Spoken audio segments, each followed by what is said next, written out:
Welcome friends. आज हम बात करेंगे भारत में जल परिवहन की। ऑलरेडी जो प्रीवियस वीडियोस थे उसमें हमने जाना था सड़क परिवहन, वायु परिवहन और रेल परिवहन के बारे में। जहाँ जहाँ से क्वेश्चंस रेज होने के ज़्यादा चांसेस थे किसी भी कॉम्पिटिटिव एग्जाम्स के रिगार्डिंग, वो सारे पॉइंट्स हमने डिस्कस किए थे। ठीक उसी तरह आज हम बात करेंगे भारत में जल परिवहन की।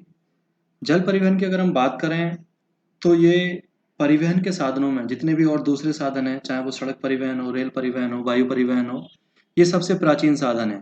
जब रेल परिवहन की शुरुआत भी नहीं हुई थी उस समय भी जल परिवहन अंतर्राष्ट्रीय व्यापार का एक प्रमुख साधन था, लोग इसका यूज़ करते थे। और जल परिवहन किसी भी देश को सबसे सस्ता यातायात प्रदान करता है। इसमें ईंधन की कम खपत होती है, यह पर्यावरण के अनुकूल भी है। किसी भी देश में जल परिवहन की अगर हम बात करें तो ये दो प्रकार से होता है, अंतर्देशीय जल परिवहन और जहाजरानी परिवहन। जो अंतर्देशीय जल परिवहन है इसको हम आंतरिक जल परिवहन भी कह सकते हैं। किसी भी देश के अंतर्देशीय जल परिवहन में वहाँ की नदियों, नहरों, झीलों और संकरी खाड़ियों का बहुत ज़्यादा योगदान होता है, क्योंकि इन्हीं सब के माध्यम से वहाँ पर जल परिवहन संपन्न होता है। अगर हम भारत की बात करें तो भारत में उत्तर प्रदेश राज्य में सबसे ज़्यादा लंबे आंतरिक जलमार्ग हैं जिनका विकास किया जा सकता है। किसी भी देश में अंतर्देशीय जल परिवहन के विकास के लिए, उसके मैनेजमेंट के लिए, एडमिनिस्ट्रेशन के लिए या रेगुलेशन के लिए कुछ संस्थाएं होती हैं। हमारे देश में भी अंतर्देशीय जलमार्गों के विकास के लिए कुछ संस्थाएं हैं जिन्हें हम एक बार देख लेते हैं। इनमें पहला है भारतीय अंतर्देशीय जलमार्ग प्राधिकरण और इसका जो हेडक्वार्टर है वो नोएडा में है। सेकंड है राष्ट्रीय अंतर्देशीय नौवहन संस्थान, इसका हेडक्वार्टर पटना में है। नेक्स्ट है केंद्रीय अंतर्देशीय जल परिवहन निगम और इसका जो हेडक्वार्टर है वो कोलकाता में है। ये सभी वो संस्थाएं हैं जो देश में आंतरिक जलमार्गों के विकास के लिए काम करती हैं। नेक्स्ट हम बात करेंगे एक बहुत ही इंपॉर्टेंट फैक्ट, यहाँ से कभी कभी एग्जाम में आ जाता है, बकिंघम नहर। बकिंघम एक नहर है जो कि भारत की सबसे लंबी नौगम्य नहर है। नौगम्य का मतलब होता है कि जिसमें नौका चलाई जा सकती है, बोटिंग की जा सकती है।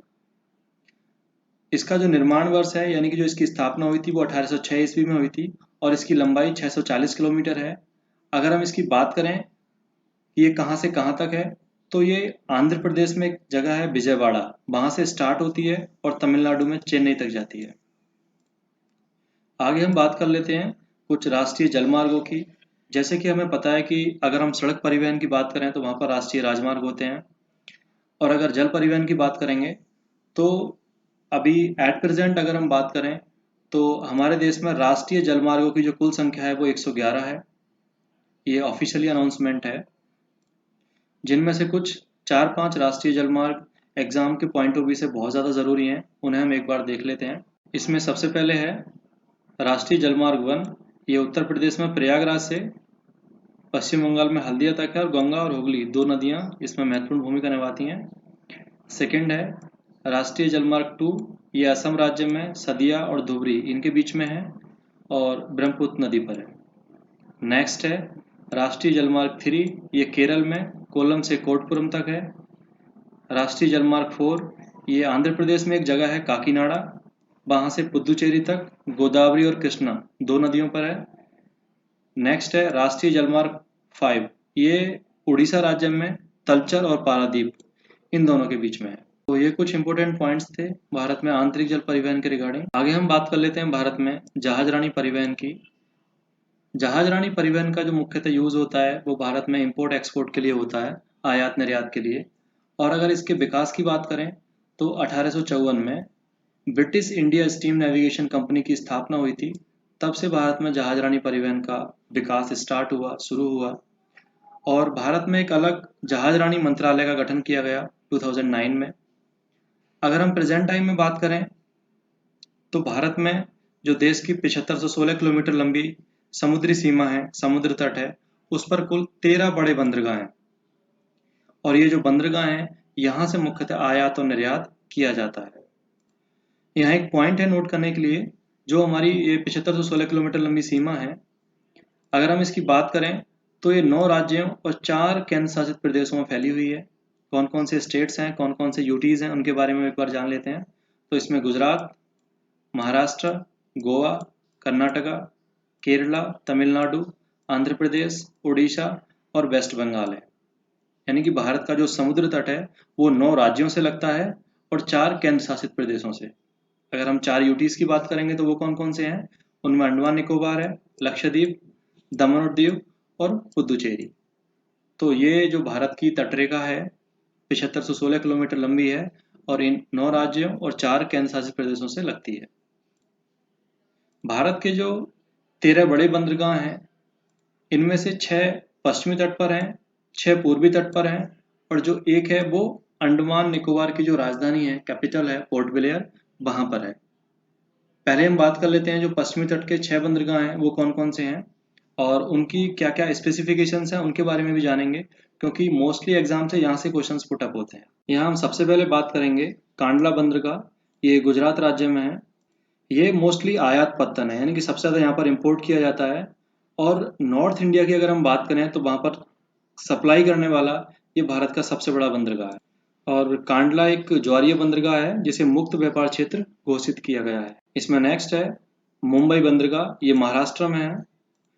इससे रिलेटेड 3 फैक्ट हम याद रखेंगे। ये भारत का एक प्राकृतिक बंदरगाह है, भारत का सबसे बड़ा बंदरगाह है और देश का सबसे ज़्यादा जो समुद्री यातायात किया जाता है वो मुंबई बंदरगाह से किया जाता है। इसमें नेक्स्ट है जवाहरलाल नेहरू बंदरगाह और इसको नावा शेवा के नाम से भी जाना जाता है, ये भी महाराष्ट्र में है। एक्चुअली इसका जो निर्माण किया गया था, इसको जो बनाया गया था, जो मुंबई बंदरगाह है उस पर भार कम करने के लिए इसका निर्माण किया गया था।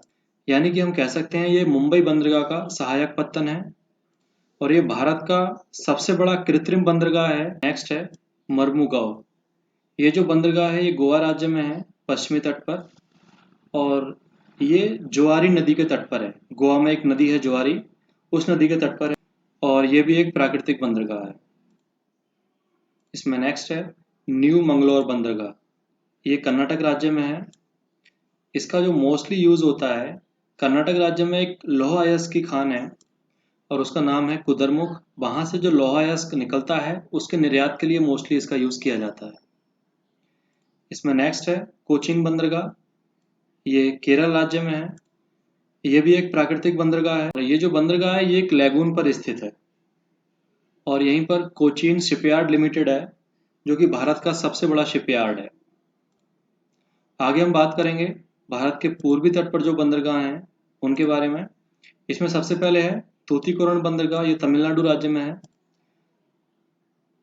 इस बंदरगाह को मत्स्य पत्तन या मछली पत्तन के नाम से भी जाना जाता है।